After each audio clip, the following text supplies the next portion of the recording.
اللهم صل على محمد وآل محمد. اعوذ باللہ من الشیطان الرجیم. بسم اللہ الرحمن الرحیم. اولئک الذین یعلم اللہ ما فی قلوبہم فاعرض عنہم وعظہم وقل لہم فی انفسہم قولا بلیغا. سورہ مبارک نساء کی 63 نمبر آیت میں خداوند عالم ان منافقین کے بارے میں ذکر کر رہا ہے جنہوں نے پیغمبر پاک کو چھوڑ کے اپنے فیصلہ کرانے کے لیے طاغوت کے پاس گئے. طاغوت کے پاس جا کے جب فیصلہ کرایا تو ان کے فائدے میں نہیں ہوا، نفع میں نہیں ہوا، تو یہ پھر شرمندہ ہوں گے پیغمبر پاک کے پاس آئے. پیغمبر پاک کے پاس آئے. کل کی آیات میں یہاں تفصیل سے بیان ہوا کہ جو انہوں نے اپنے ہاتھ سے کمایا تھا اس کا سزا ان کو مل گیا تو پھر بھی یہ خیال کر رہے تھے کہ پیغمبر کو معلوم نہیں ہے.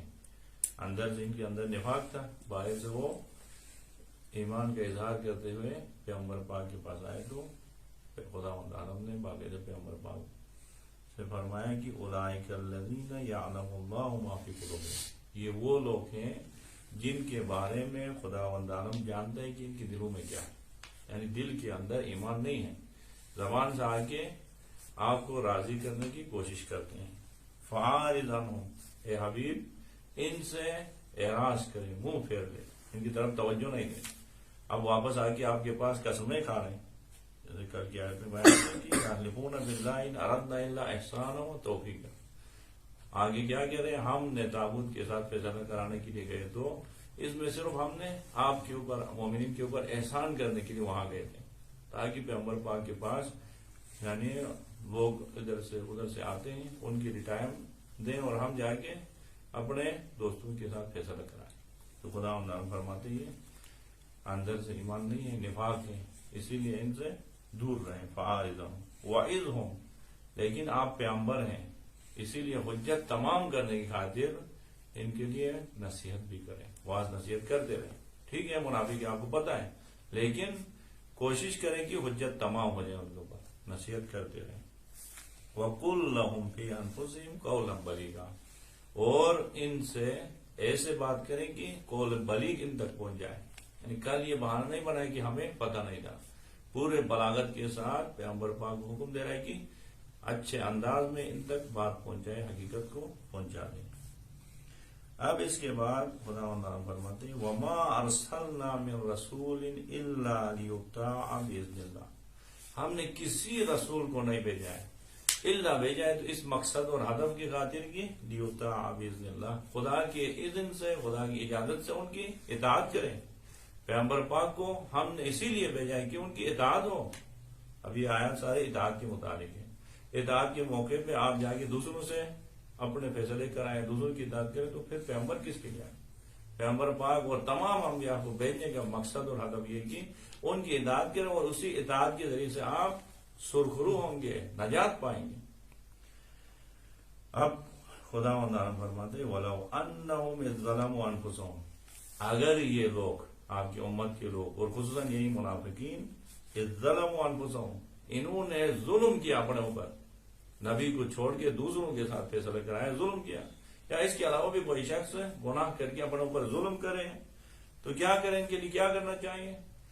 جاؤک، اے حبیب وہ آئے پہلے آپ کے پاس، آگے کیا کریں؟ فاستغفر اللہ، آپ کی درگاہ میں آ کے، نبی پاک کے درگاہ میں آ کے خداوند عالم سے طلب مغفرت کریں، کیونکہ اپنے نفس پہ ظلم کیا ہے، خدا کی معصیت کیا ہے.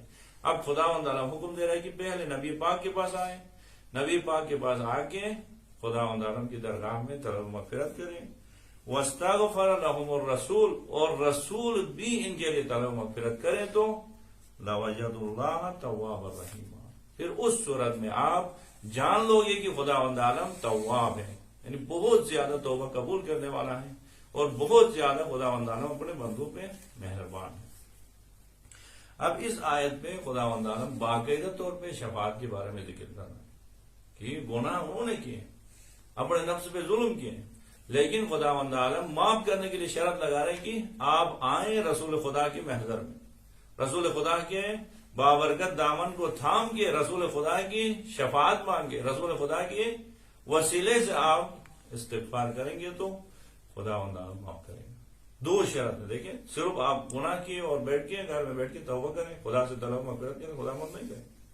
پہلے کیا کرنا ہے؟ طلب مغفرت کرنا ہے، لیکن رسول کی درگاہ میں آ کے پھر رسول بھی ان کے لیے طلب مغفرت کرے، رسول خدا شفاعت کرے تو پھر وجد اللہ تواب الرحیم، خدا کو تواب و رحیم پائیں گے۔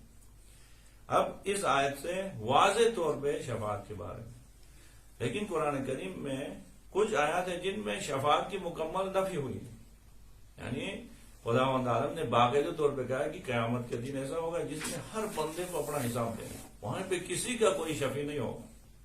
اب باقاعدہ طور پہ کچھ آیات ہیں سورہ مبارک کی بقرہ کی 254 نمبر آیت میں خداوند عالم فرماتے ہیں یا ایھا الذین آمنوا انفقوا مما رزقناکم، اے ایمان والو جو رزق خدا نے آپ کو دیا ہے اس سے انفاق کرے، خدا کی راہ میں خرچ کرے، من قبل ان یأتی یوم لا بیع فیہ ولا خلۃ ولا شفاعہ، اس دن کے آنے سے پہلے جس دن میں نہ کاروبار ہوگی، نہ دوستی کام آئے گی، نہ شفاعت کام آئے گی وہاں۔ ولا شفاعہ باقاعدہ طور پہ نفی کرتا ہے خداوند عالم شفاعت کی، والکافرون هم الظالمون، اور کافر لوگ ہی ظالم ہیں۔ یا اسی طرح سورہ بقرہ کی 48 نمبر آیت میں خداوند عالم شفاعت کی نفی کر رہا ہے وَاتَّقُوا يَوْمًا لَا تَجْزِي نَفْسٌ عَن نَفْسٍ شَيْئًا وَلَا يُقْبَلُ مِنْهَا شَفَاعَةٌ وَلَا يُؤْخَذُ مِنْهَا عَدْلٌ وَلَا هُمْ يُنصَرُونَ۔ اس دن سے ڈر ہے جس دن کوئی شخص دوسرے کا کام نہیں آئے گا۔ وَاتَّقُوا يَوْمًا لَا تَجْزِي نَفْسٌ عَن نَفْسٍ شَيْئًا وَلَا يُقْبَلُ مِنْهَا شَفَاعَةٌ، اور کسی سے شفاعت قبول نہیں ہوگی۔ وَلَا يُؤْخَذُ مِنْهَا عَدْلٌ، اور کسی کے بدلے میں دوسرا شخص یعنی باپ اپنے بدلے میں بیٹے کو نہیں بھیج سکتا، ہر ایک کو اپنا حساب دینا ہے۔ قیامت کے دن ایسے ہوگا وَلَا تَزِرُ وَازِرَةٌ وِزْرَ أُخْرَىٰ، کوئی کسی کا بوجھ نہیں اٹھائے گا، ہر ایک کو اپنا بوجھ خود سے اٹھانا۔ اب ان آیات میں خداوند عالم مکمل طور پہ شفاعت کی نفی کر رہا ہے، اور بعد میں کچھ آیات ہیں جن میں خداوند عالم باقاعدہ طور پہ شفاعت کا ذکر کر رہا ہے۔ ابھی اسی آیت میں شفاعت کے بارے میں خداوند عالم نے بیان کیا، تو مفسرین فرماتے ہیں کہ یہ جن آیات میں مکمل شفاعت کی نفی ہوئی ہے اس میں اس وجہ سے نفی ہوئی کہ آپ کسی کو مستقلاً شفیع بنائے تو خدا نے نفی کی، کسی کی طاقت نہیں خدا کی درگاہ میں مستقل شفیع بن جائے، خدا کی اجازت سے شفیع بن سکتا ہے، اپنی مرضی سے کوئی شفیع نہیں بن سکتا۔ خدا کی اجازت انبیاء کے لیے، صالحین کے لیے باقاعدہ خداوند عالم نے اجازت دی، وہ آیات آپ کی خدمت میں ابھی تلاوت کروں۔ یا شفاعت یہاں پہ جن شفاعت کی نفی ہوئی وہ کس وجہ سے ہوئی ہے؟ اس وجہ سے ہوئی کہ مشرکین نے اپنے لیے خود سے شفیع بنائے تھے، بتوں کو شفیع بنایا، تو خداوند عالم نے کہا کہ آپ کی مرضی نہیں چلی، مکمل شفاعت کی نفی کیا۔ جیسے سورہ مبارک یونس کی 18 نمبر آیت میں مشرکین کیا کہتے ہیں وَيَعْبُدُونَ مِن دُونِ اللَّهِ مَا لَا يَمْلِكُ لَهُمْ نَفْعًا وَلَا ضَرًّا۔ خداوند عالم فرماتے ہیں کہ یہ مشرکان مکہ خداوند عالم کو چھوڑ کے ایسے بتوں کی عبادت کر رہے ہیں، نہ ان کو فائدہ پہنچاتا ہے نہ نفع پہنچاتا ہے۔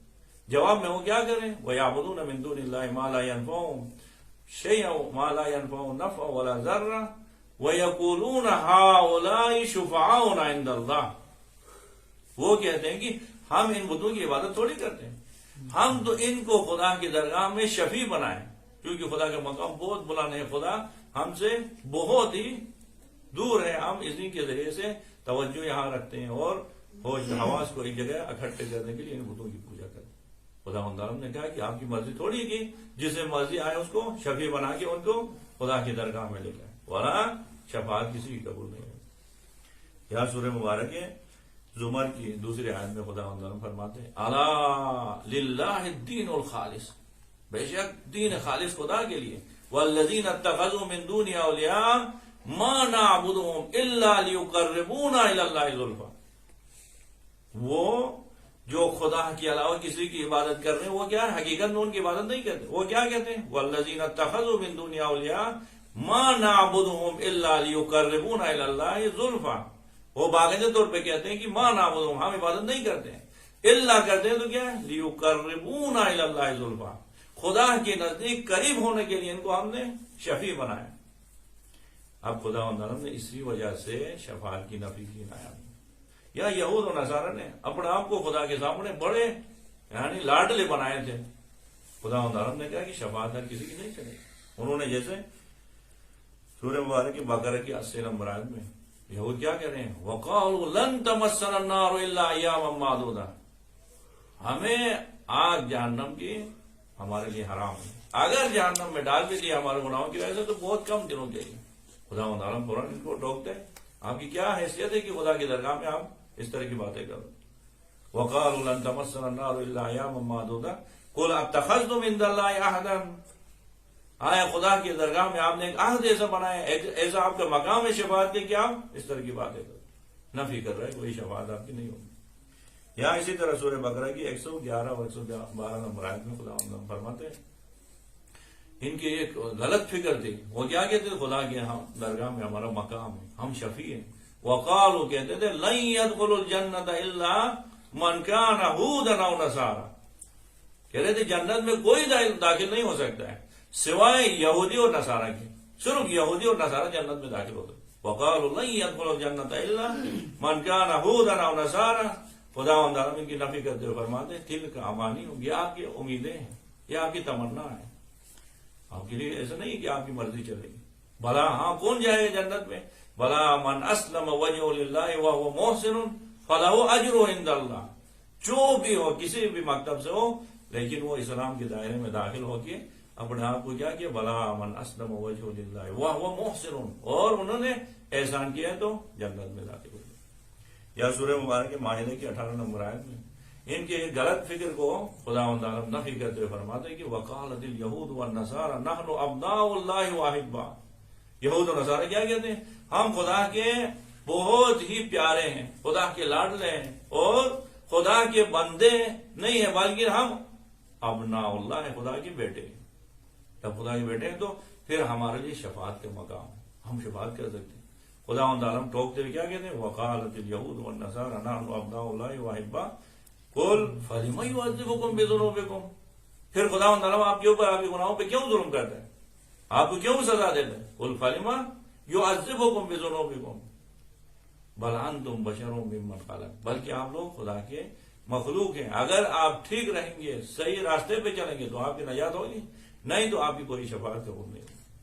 پس خداوند عالم نے جن آیات میں مکمل طور پہ شفاعت کی نفی کی ہے اس غلط فکر کو ختم کرنے کی جو مشرکان مکہ اور جو یہود و نصارہ کی ایک فکر بنی تھی. انہوں نے کہا کہ خداوند عالم کے ہم بیٹے ہیں، یا مشرکان مکہ نے کہا انہیں بتوں کے ذریعے سے ہم خدا کی شفاعت ڈھونڈ گے. خداوند عالم نے ان کی نفی کرنے کے لیے اس طرح کہا. اب بہت ساری آیات میں خداوند عالم نے خود سے شفاعت کی طرف بلایا، کہا کہ کچھ لوگوں کو ہم نے شافی بنائے ہیں، ان کی شفاعت سے آپ نجات پا سکتے ہیں.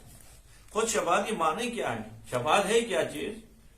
تو لغت میں شفاعت کی معنی کہ کمزور شخص، ناتواں شخص کسی سے طاقت لے لے، طاقت حاصل کرے، طاقت حاصل کر کے کیا ہو جائے؟ خدا تک پہنچ جائے. ہم کمزور ہیں، ہم ناتواں ہیں، ہمارے پاس یہ طاقت نہیں کہ ہم خدا کی درگاہ میں ڈائریکٹ پہنچیں، تو ہم کیا کرتے ہیں؟ کسی کو شفیع بنا کے، پیغمبر پاک کو، ائمہ خدا علیہ السلام کو شفیع بنا کے ان کے ذریعے سے خدا سے اپنی درخواست کرتے ہیں. یا درخواست کرنا، شفاعت کی معنی درخواست کرنا بخشش کا، عفو و درگزر کا درخواست کرنا، یا درخواست کرنا مدد کا. ہم مدد کیا ہے؟ ہم ناتوان ہیں، ہمارے پاس اتنی طاقت نہیں ہے، یا پیغمبر پاک سے یا امیر المومنین صاحب سے کیا کرتے ہیں؟ ہماری مدد کریں خدا کی درگاہ. یا وجیہا عند اللہ اشفع لنا عند اللہ، اے خدا کے پاس وجیہ ہے، مقرب ہے، ہماری شفاعت کریں، یعنی ہماری درخواست کو خدا تک پہنچائے، ہماری مدد کریں، آپ ہماری آرزو کو خدا تک پہنچائے، ہمارے اب وہ بخشش کی آپ سامان کریں. بس شفاعت کے معنی ہے ایک ناتواں شخص کسی طاقتور شخص سے مدد لے لے، طاقت لے لے، یا آپ وہ کی درخواست کریں. اب اس کے بارے میں خود مسلمانوں کے اندر بھی اختلاف، مسلمانوں میں دو گروہ بن گئے. خود مسلمانوں میں مکتب تشیعوں کے تمام لوگ دنیا میں آخرت میں دونوں شفاعت کو قبول کرتے ہیں. دنیا میں بھی ائمہ خدا علیہ السلام پیغمبر پاک شفاعت کرتے ہیں، جب پیغمبر پاک دنیا میں تھے تو بھی شفاعت کرتے ہیں، اب ظاہری طور پہ دنیا سے رخصت ہوا ہے تو بھی شفاعت کرتے ہیں.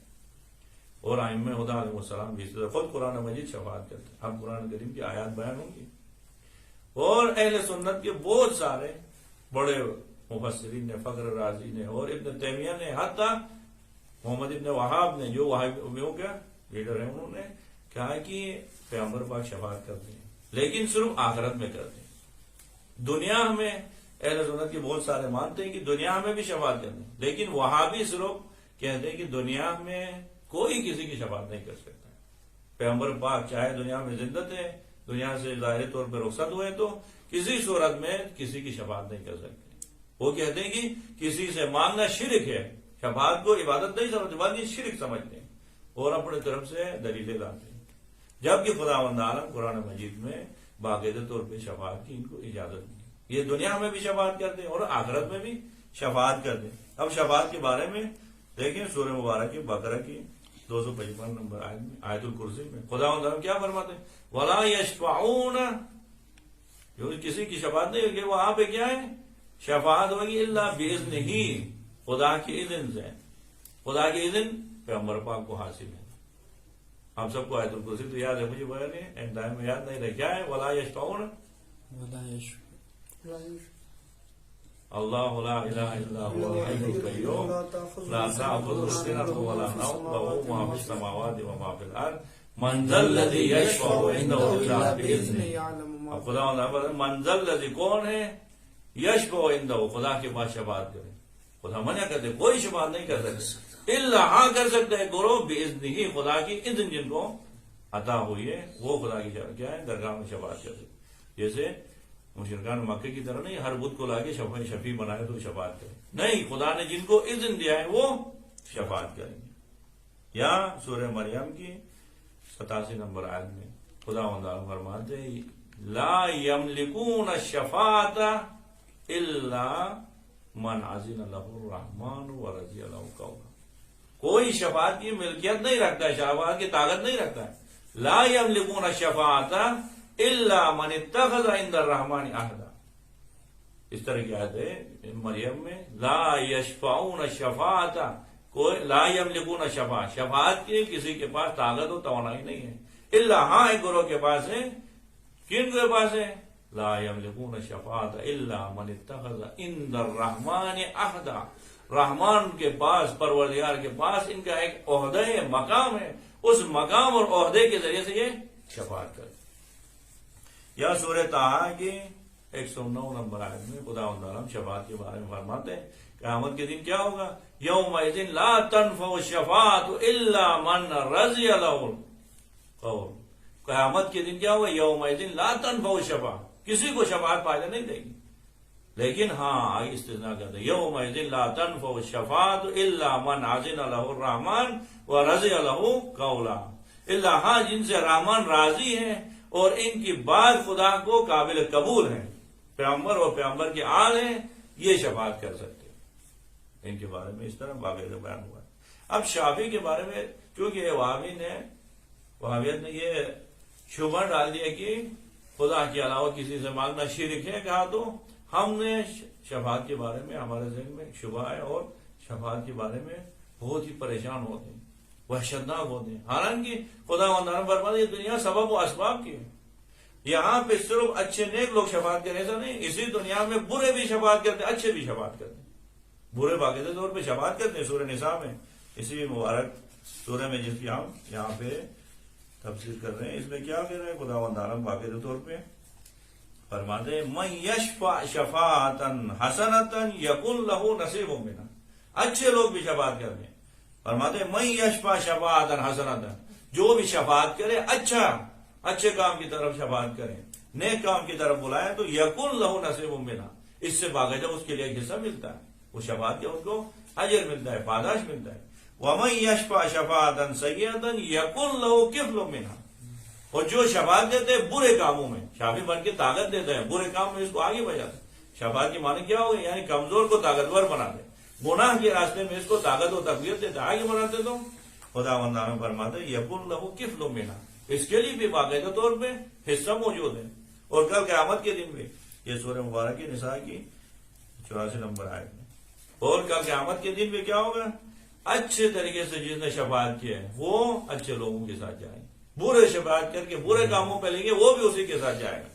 جیسے سورہ مبارک اس راہ میں 71 نمبر آیت میں خدا تعالیٰ فرماتے ہیں یوم ندعو کل اناس بامامہم، کل قیامت کے دن ہر قسم کے لوگوں کو ان کے امام کے ساتھ پکارے، اچھے لوگوں کو اچھے امام کے ساتھ، برے لوگوں کو برے امام کے ساتھ، جو دعوت دیتے تھے ان کو نار کی طرف، جہنم کی طرف۔ یعنی برے کام میں بھی شفیع ہیں اور اچھے کام میں بھی پاکیزہ شفیع موجود ہیں۔ اسی لیے سورہ مبارک ہود کی 96 97 نمبر آیت میں برے شفیع کے بارے میں خدا بندہ فرماتے ہیں وَلَقَدْ أَرْسَلْنَا مُوسَىٰ بِآيَاتِنَا وَسُلْطَانٍ مُبِينٍ، ہم نے موسیٰ علیہ السلام کو آیات دے کے اور کھلم کھلا دلیل دے کے بھیجا، لیکن کیا کیا؟ کس کی طرف بھیجا؟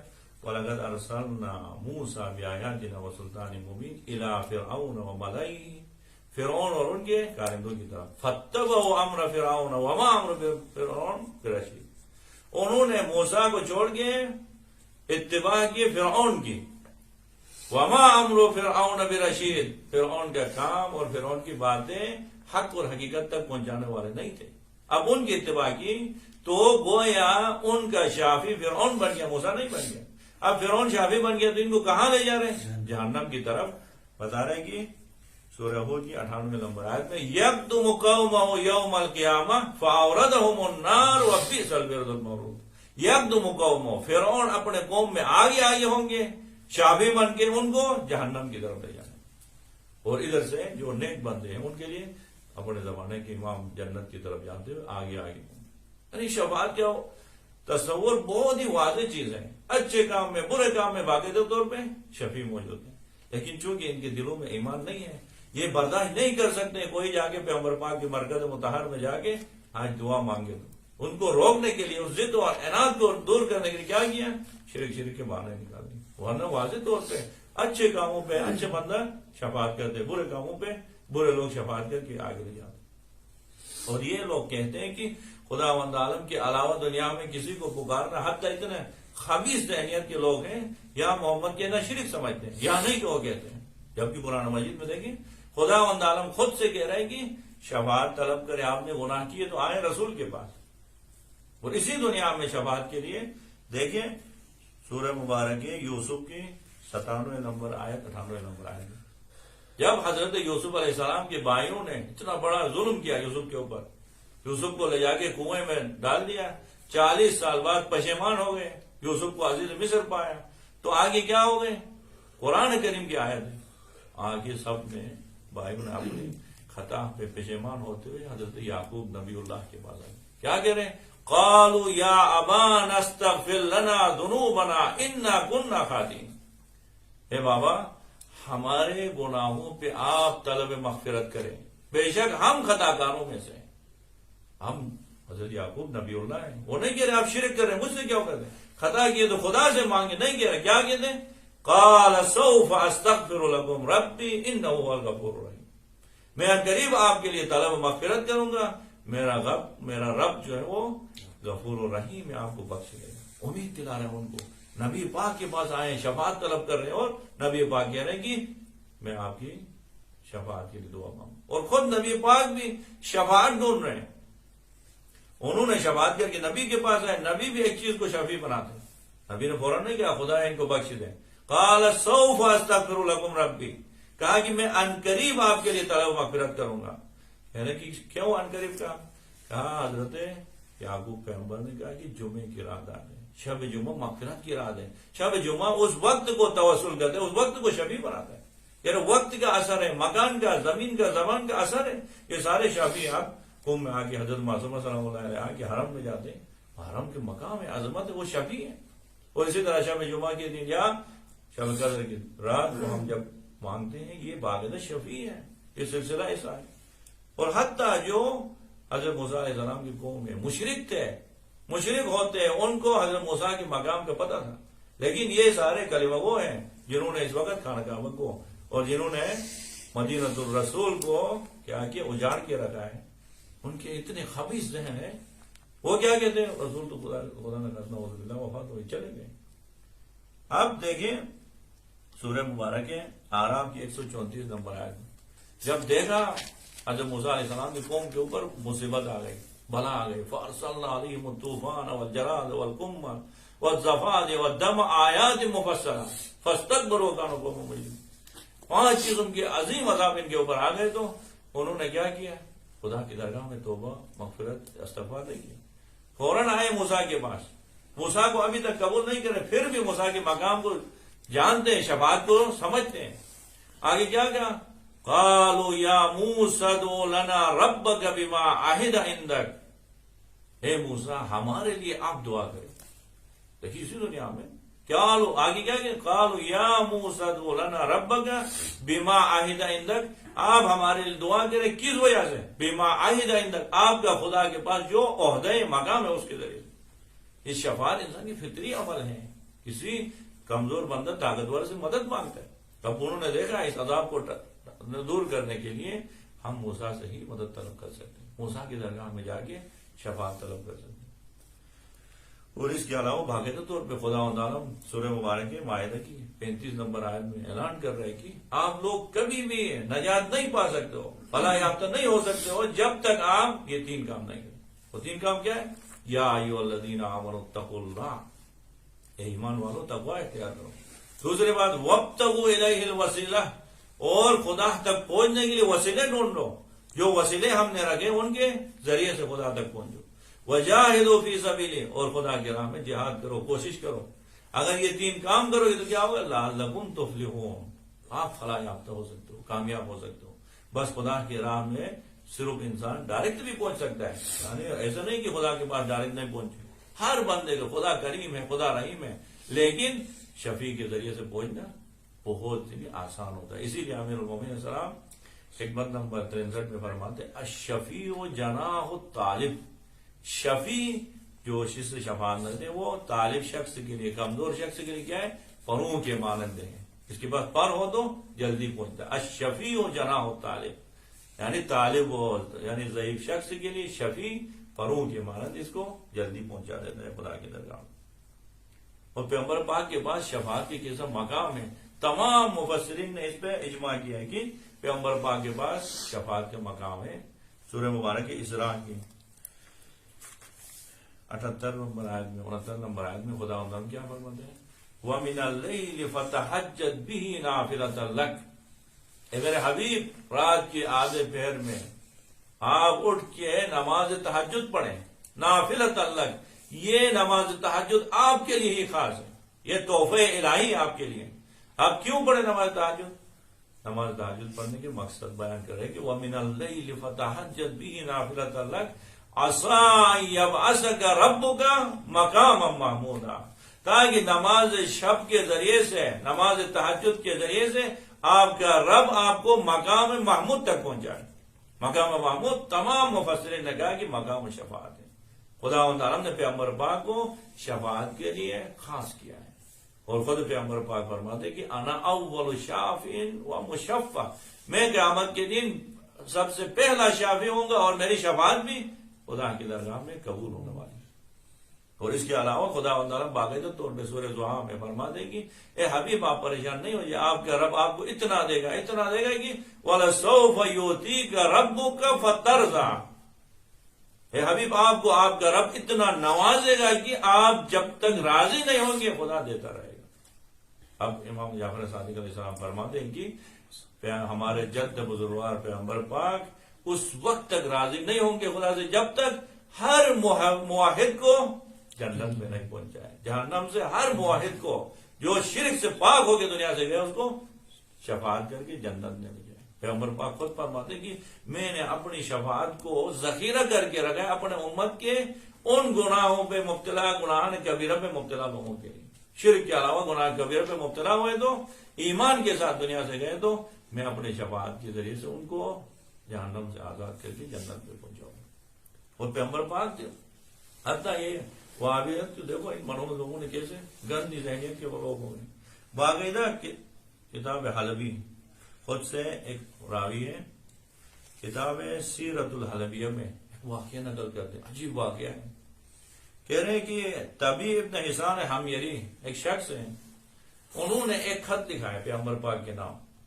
ایک خط لکھا ہے، اس خط کو پتہ پڑے واقعہ انسان حیران ہوتا ہے.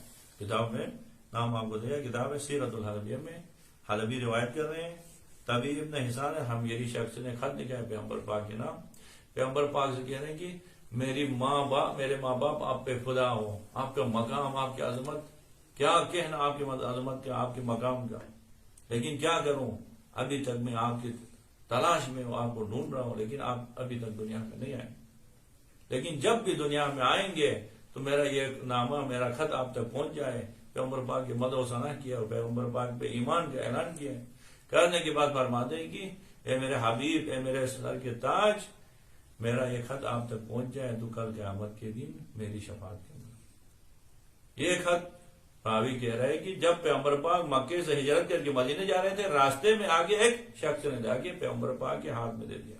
پیغمبر پاک نے اس خط کو پڑھنے کے بعد 3 دفعہ کا آفرین ہو، تبھی ابن حسان پہ آفرین ہو، ان نے شفاعت کے طلب کیا ہے۔ اور اب اس خط کے نیچے لکھا ہے کہ وہ خط کے لکھنے اور پیغمبر پاک کے ہاتھ میں دینے میں 1000 سال گزر گئے، یعنی نبی پاک کے آنے سے 1000 سال پہلے والے لوگ بھی نبی سے شفاعت کی درخواست کر رہے ہیں، اور آج نبی کے کلمہ وہ کہتے ہیں نبی سے شفاعت کی درخواست شروع کی۔ اس بدبخت لوگ اسلام کی شکل میں یہاں پہ نمایاں ہوئے۔ اور خداوند عالم صحیح کہتا ہے کہ اس آیت میں کیا کہا، وَلَوْ أَنَّهُمْ إِذْ ظَلَمُوا أَنفُسَهُمْ جَاءُوكَ فَاسْتَغْفَرُوا اللَّهَ، اگر آپ نے ظلم کیا، اپنے اوپر گناہ کیے، تو آپ آئیں رسول کے پاس اور خدا سے طلب مغفرت کریں، وَاسْتَغْفَرَ لَهُمُ الرَّسُولُ، اور رسول بھی آپ کے لیے طلب مغفرت کریں گے تو لَوَجَدُوا اللَّهَ تَوَّابًا رَحِيمًا، خدا کو تواب و رحیم پائیں گے۔ اس آیت میں خداوند عالم کہہ رہے ہیں کہ ایمان کی نشانی یہ ہے کہ رسول سے شفاعت طلب کریں۔ اور سورہ منافقون کی 4 نمبر آیت 5 نمبر آیت میں خداوند عالم فرماتے ہیں کہ رسول سے شفاعت طلب نہیں کرنا یہ منافقت کی علامت ہے۔ ایسا نہیں ہے کہ شرک ہو، بلکہ رسول کو شفیع نہیں بنانا، رسول کے درگاہ میں آ کے اپنے گناہوں پہ پشیمان نہیں ہونا، یہ شرک کی علامت اور یہ منافقت کی علامت۔ اب سورہ منافقون کی اس آیت میں خدا کیا فرماتے ہیں، وَإِذَا قِيلَ لَهُمْ تَعَالَوْا، جب ان منافقین سے، سورہ منافقین پورے منافقون کے اوپر نازل ہوا، ان کی شان بیان کر رہا ہے۔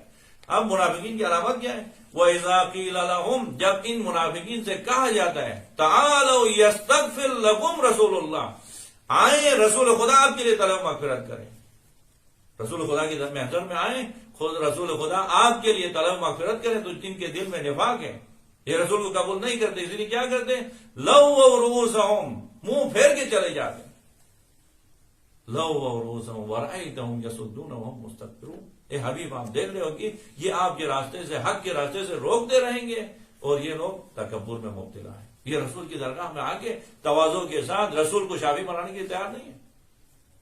دیکھیں، رسول کو شافی بنانا یہ ایمان کی علامت ہے، نہ کہ شرک کی علامت۔ ہاں، رسول کو شفیع نہیں بنانا یہ شرک اور یہ منافقت کی علامت۔ یہ قرآن کہہ رہا ہے وَإِذَا قِيلَ لَهُمْ تَعَالَوْا يَسْتَغْفِرْ لَكُمْ رَسُولُ اللَّهِ لَوَّوْا رُؤُوسَهُمْ، منافقین کی علامت یہ ہے کہ جب ان سے کہا جاتا ہے کہ آئیں رسول خدا کی درگاہ میں، رسول خدا کی محضر میں، یستغفر لکم رسول اللہ، رسول خدا آپ کے لیے طلب مغفرت کرے، تو یہ کیا کہتے ہیں، لَوَّوْا رُؤُوسَهُمْ، کیا کرتے ہیں، منہ پھیر کے بھاگ جاتے ہیں، وَرَأَيْتَهُمْ يَصُدُّونَ وَهُمْ مُسْتَكْبِرُونَ۔ اب خداوند عالم ان منافقین کے اوپر غضبناک ہو کے کہتے ہیں حبیب آپ بہت ہی نرم دل ہیں، ایسا نہ ہو کہ آپ ان منافقین کے لیے بھی طلب مغفرت کریں، اگر کریں تو بھی میں آپ کو قبول نہیں کروں گا۔ استغفر لهم او لا تستغفر لهم ان تستغفر لهم 70 مرة لن يغفر الله لهم، اگر آپ ان کے لیے طلب مغفرت کریں، اگر نہیں کریں کوئی فرق نہیں پڑتا، چونکہ ان کے اندر ایمان ہے۔ اگر 70 مرتبہ بھی ان کے لیے طلب مغفرت کریں گے تو ہم بخشنے والے نہیں، کیونکہ ان کے اندر اتنی خواصت ہے کہ نبی کو شافی بنانے میں کیا کرتے ہیں، تکبر کرتے ہیں۔ اب چونکہ شفاعت کی بات ہو گئی تو واقعاً آفرین ہو شیان علی بن ابی طالب کو، کیسی قسمت ہے ہماری، کیسے عظیم شافی ہمیں نصیب ہو گئے۔ ایک قصہ آپ کو سناؤں اس شفاعت کے بارے میں، کہہ رہے ہیں کہ یہ بلخ میں، افغانستان کے ایک شہر ہے بلخ میں ایک شخص رہتا تھا، امام زین العابدین السلام کی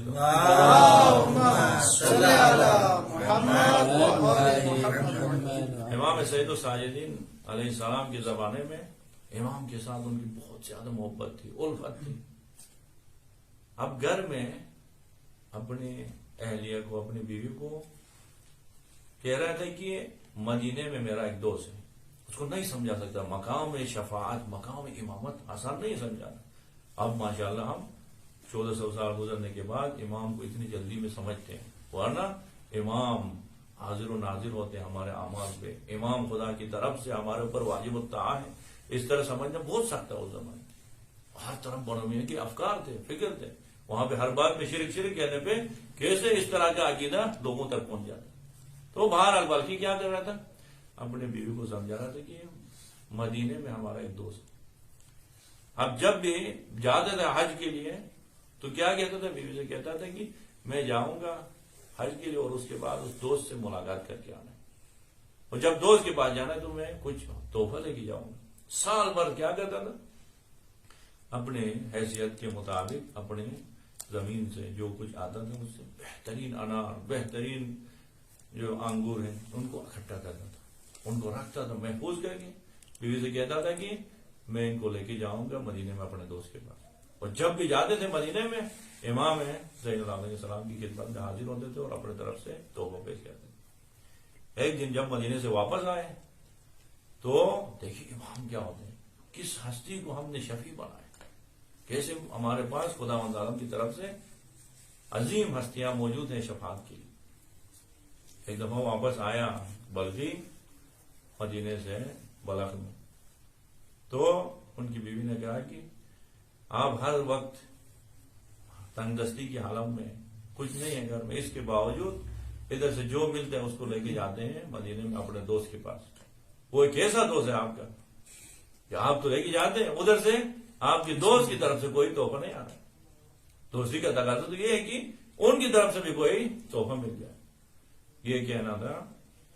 اب وہ جانتا ہے امام کو، یہ تو نہیں جانتا. انہوں نے کہا کہ میرا دوست ایسا ہے کہ میرے تحفے کو قبول کرے تو یہی میرے کیا ہے کامیابی ہے، فخر کے لیے یہی کافی ہے. واقعی اس طرح امام اگر ہم سے قبول کرے، لیکن وہ تو نہیں سمجھتے نا. بیوی نے کہا یہ بھی کوئی ہونے والی بات نہیں، میرے تحفے قبول کرے تو یہ بڑی فخر کی بات ہے، تو ہر کوئی قبول کرتا ہے. اب یہ کہنا تھا. کچھ عرصے کے بعد دوبارہ بلخی گئے مدینے میں امام سید الساجدین کی خدمت میں. امام سے ملاقات کے بعد کچھ تحفے دے دیے، کچھ بیٹھا وقت گزارنے کے بعد امام علیہ السلام نے خدمت میں عرض کیا کہ مولا اجازت دے میں واپس جا رہا ہوں. امام نے کہا نہیں، آج ہمارے پاس مہمان ٹھہرے، آج میرے گھر میں مہمان رہے. بلکہ خوشی خوشی سے گھر میں امام کے گھر میں مہمان بیٹھے.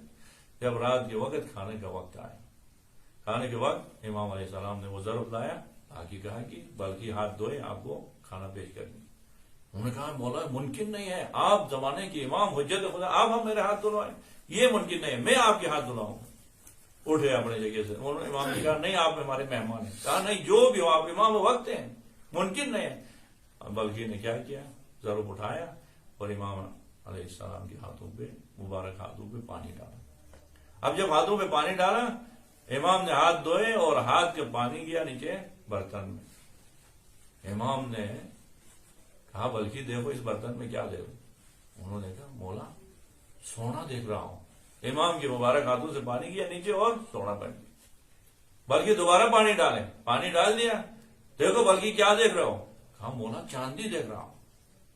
کہا دوبارہ پانی ڈال. تیسری مرتبہ پانی ڈالا، پانی امام کے مبارک ہاتھوں سے گیا برتن میں. کہا کہ دیکھیں بلکہ کیا دیکھو. کہا مولا یاقوت دیکھ رہا ہوں. یہ ہوتے ہیں امام، یہ ہے حجت خدا. ایسے لوگ خدا کی درگاہ میں شفاعت کر سکتے ہیں. اب کیا کیا، امام سید الساجدین نے برتن سے اٹھایا، اس کو اٹھایا تو سونا چاندی اور یاقوت کے بہترین ایک برتن بن چکا ہے. اٹھا کے کیا کہا، یہ لے بلکہ آپ کی بیوی نے شکایت کیا کہ آپ کا دوست کچھ نہیں دیتا ہے، ہماری طرف سے یہ تحفہ لے کے جائیں. ہو گیا، باتیں ہو گئی افغانستان میں اور امام مدینے میں سن رہے ہیں اور ان کے جواب میں تحفہ. اب تحفہ دیکھیے خوشی خوشی سے آئے. ان کو تو یقین تھا کہ میرا امام ایسا ہے، لیکن بیوی کی بھی معرفت میں اضافہ ہو، معرفت امام حاصل ہو. اسی وجہ سے تو پیغمبر پاک نے کہا من مات ولم یعرف امام زمانی مات میتۃ جاہلیہ. جو مرے اور زمانے کی امام کی معرفت کے بغیر جتنے بھی نمازیں پڑھے، جتنے بھی روزے رکھے، مات میتۃ جاہلیہ، وہ جاہلیت کی موت مرا ہے. زمانے کے امام کو پہچانے، اپنے زمانے کے امام حجت خدا کو، شافی کو پہچانے کہ کیا ہے دامن کو تھام کے خدا تک پہنچنا. اب یہ آگے گھر میں کہا کہ یہ لے آپ شکایت کر رہے تھے نا میرے دوست نے کیے تو وہ حیران ہو گئی، ہم اس تنگ دستی میں زندگی گزارتے ہیں، اس حالت میں ایسا دوست ہے آپ کا، ایسا عظیم تحفہ دینے والا. کہا کہ آپ نہیں سمجھے، وہ زمانے کے امام ہے، وہ حجت خدا ہے. اچھا ایسا ہے تو مجھے بھی لے کے جائیں ایک دفعہ، میں بھی جاننا چاہتی ہوں کہ اس امام کی معرفت نصیب ہو، امام کی دیدار نصیب ہو. میں نے کہا بہت اچھی بات ہے، امام کی ملاقات سے بہتر اور کیا ہو سکتا ہے. ایک دن جائیں گے. جب بیٹھا وقت آیا جانے کے سفر تیار آمادہ ہو گئے، سامان لے کے تیاری سے نکلے. راستے میں گئے تو اچانک ایسی طبیعت خراب ہو گئی بیوی، پیدل سفر ہے، طبیعت خراب ہوئی، کوشش کیا نہیں ہوا، بعد میں وہیں پہ سکتے کر کے وفات ہو گئی. اب بلخی کو بہت دکھ ہوا، کہا کہ امام کے ملاقات کے لیے آئے تھے، زمانے کے امام کی دیدار کے لیے آئے تھے، لیکن زندگی نے ساتھ نہیں دیا، وقت سے پہلے رخصت ہو گئی. کاش امام کی دیدار کرنے کے بعد مر جائے. اسی غصے میں بلخی نے اس کو ادھر ہی چھوڑ کے چلا گیا امام کی طرف، نہ دفنایا نہ کچھ، اسی جگہ میں اسی حالت میں چھوڑ کے جنازے کو چلے گئے امام کی خدمت میں. امام سید الساجدین کی خدمت میں جا کے کہا مولا آپ نے جو تحفہ دیا تھا اس تحفے کو لے کے گیا تو بیوی کے دل میں ایک امام کی معرفت کی جھلک نظر آئی، وہ بھی چاہ رہے تھے آپ کی دیدار کرنا، آئے تھے ساتھ لیکن راستے میں وفات ہو گئی، زندگی نے ساتھ نہیں دیا، زندگی کے دن ختم ہو گئے. امام نے کہا کیا کیا پھر؟ کہا اسی حالت میں ایسے چھوڑ کے آئے. امام نے کہا کم از کم اس کو دفنا کیا تھا، جنازہ ایسے کیوں چھوڑ کے آئے، جائیں اپنا کام پورا کر کے آئے. بلکہ واپس آئے، واپس آ کے اس جگہ میں آئے تو دیکھا بیوی زندہ ہے، انتظار میں بیٹھی ہے. حیران ہو گیا یہ کیا ماجرا ہے. انہوں نے کہا کہ بیوی سے پوچھا آپ بیمار ہو کے مثلاً آپ یعنی بے ہوشی کی عالم میں تھی یا مر گئی تھی، کیا ہوا؟ کہا میں مر گئی تھی، مجھ سے باقاعدہ زلیل نے آگے روح کا اس کیا، میرے روح کو لے کے فرشتے جا رہے تھے. ایک مقام پہ گئے تو ایک عظیم ہستی نے، ایک بہت نورانی ہستی نے حکم دیا کہ اس کو 30 سال مزید زندگی دے کے دنیا کو دے گی، واپس کریں اس کو. پھر میرے روح کو لا کے میرے جسم میں ڈال دیا اور میں ادھر آپ کے انتظار میں بیٹھی. ایسا ہے، چلو جاتے ہیں امام کے پاس. بہت اچھا ہوا، خوشی خوشی سے گئے امام علیہ السلام کے دربار میں. اب امام کے گھر کے دروازے پہ جب دستک کی، دروازہ کھولا خادم نے، اور بلخی نے بڑے اہتمام سے جا کے امام علیہ السلام کی دستبوسی کر رہے ہیں، اور یہ خاتون آگے نہیں بڑھ رہی، چیخ کے رو رہی ہے. امام کے دربار نہیں جا رہی، دعا امام کے پاس جا کے سلام دے کچھ کرے. امام کو دیکھے، دروازے کھلنے کے بعد امام کو دیکھنے کے بعد چیخ کے رو رہی اور سر کو لے جا کے دروازے کی چوکھٹ پہ مار رہی. بلکہ حیران وہ یہ کیا کر رہے ہیں، آئے میرے امام سے ملاقات کریں، آئے اپنے میرے دوست کے سلام دے دیں. اب بیوی روتے ہوئے چلاتے ہوئے صرف اشارہ کر رہے امام کی طرف، کہہ رہے کہ یہ وہی عظیم ہستی ہے جس نے فرشتوں کو حکم دیا تھا کہ 30 سال زندگی دے کے واپس بھیجے. یہ وہی ہستی ہے، میں نے پہچان دیا اس کو. ایسے لوگ ہیں ہمارے پاس، آئمہ امام ہے، امام ہمارے اوپر ہم سے زیادہ اختیار رکھتا ہے. اسی لیے آبان اتنا تکلف ہے. امام نے پوچھا کہ میرے اوپر کتنا ایمان رکھتے ہو؟ کہا مولا اگر ایک سیب اٹھایا، کہا کہ اسی سیب کا ایک سیب ہے، ایک درخت سے ایک سیب ہے، اس کو توڑ کے کہیں آدھا آپ کے لیے حلال ہے آدھا حرام ہے تو میں قبول کروں گا. آپ صاحب شریعت ہیں، آپ کے پاس یہ حکم ہے کہ آپ حلال کو حلال اور حرام کو حرام سمجھا سکتے. مجھے بغیر کسی اعتراض کے اتنا ایمان ہے کہ ایک سیب کے آدھا حلال ہے کہ تمہیں کھاؤں گا، آدھا حرام ہے کہ تمہیں نہیں کھاؤں گا. اس کو کہتے ہیں امام. اور یہی لوگ ہیں ہماری شفاعت کرنے والے.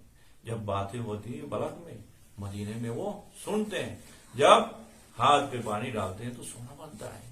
پھر مردے کو یہ 30 سال مزید زندگی دے کے زندہ کر سکتے. ایسے ہستیاں ہمارے پاس ہیں، اور ہم ایسے ہستیوں کے مکتب کے آپ نگہبان بن کے ترویج کرنے والے. خدا نے ہمیں توفیق دیا تو ہمیں دیکھنا چاہیے ہم کس محنت کے ساتھ پڑھنا چاہیے، کس محنت کے ساتھ. جب ایسے شافی ہیں نا پھر عجیب ایک منظر ہے لوگوں کے. دیکھیں معاشرے میں اب ایسے گٹھے لوگوں کو اپنا بوس بنا کے کہتے میرے بوس نے یہ کہا میں جان دینے کے لیے تیار ہوں، میں اپنے بوس کے لیے. ابھی دیکھو پاکستان میں آ رہا اس وقت جان دیں گے پورا اسلام آباد کو گھیرے میں لیا، کہا کہ ہم مریں گے واپس نہیں جائیں گے، ہم اپنے خان کو نکالیں گے. ان کے بوس ایسے ہیں، ان کے لیے جان دیتے ہیں. اور ہمارے بوس امام سید الساجدین ہیں، ہمارے بوس امام رضا ہیں. کل ہمارا لینا دینا امام رضا سے، حضرت معصومہ سے، کہ ہم ان کی نوکری کر رہے ہیں. ہمارا بوس زمانے کے امام، ہم ہر عمل کو زمانے کے امام دیکھ رہے ہیں کہ یہ ہمارے سربراہ ہیں، ہمارے اعمال کو ان کے پاس پیش ہو رہے ہیں. ہم نے جو کام کر رہے ہیں نا اس کا نتیجہ امام سے لینا ہے. تو پھر ہمیں کوشش بھی کرنی ہے، محنت بھی کرنی ہے. خدا ہم سب کو پیغمبر پاک کے درس پاک ہستی کے واسطے سے دعا کرتے کہ پروردگار ہم سب کو دنیا و آخرت میں سرخرو فرمائے، اور جس مقصد اور ہدف کو لے کے یہاں پہ آئے پروردگار اسی ہدف میں ہمیں کامیابی عطا فرمائے۔ صلی اللہ علیہ محمد وآلہ الطیبین الطاہرین۔